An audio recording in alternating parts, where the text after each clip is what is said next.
My name's Shane Myrbeck, and I'm an associate principal at Arup in the Los Angeles office. I have a few roles at Arup. I'm a project director.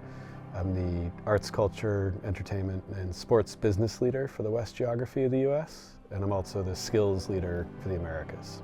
In addition to that, I have a global role in the Sound Lab, where I'm part of the kind of planning committee for our organization globally.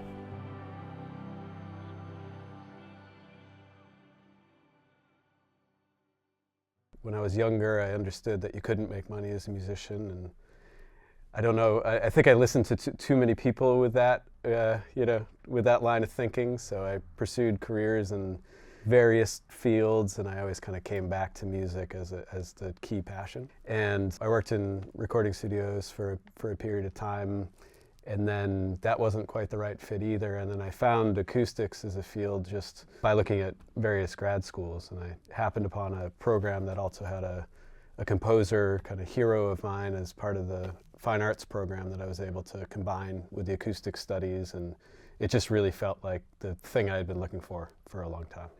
So this building is basically floating on its own, and in the other building we have the three other halls. Norðurljós is floating, and I don't think the other two is. Okay. So there is like you can clearly hear it if somebody is striking a table in Silverberg, the conference hall, in the small hall. It's really clear. Yeah. The biggest misconception I feel that people have about acoustics is that it's simple, that there should be an easy answer to it. You know, the industry has spent many years in trying to simplify metrics, to try to explain things in a more basic way, in a more approachable way, but I find that often that's so reductive. It takes as long to explain why the metric is so simple as it would to just explain the complexity of the problem in a lot of cases. You know, because acoustics can range, ranges greatly in importance on a given project. Sometimes it's the most important thing, like in a concert hall, sometimes it's just a small little scope. So the idea that it should be a simple answer is kind of the biggest stumbling block. And I think the reason for that is that sound means something different to every type of client and every kind of type of person that you meet.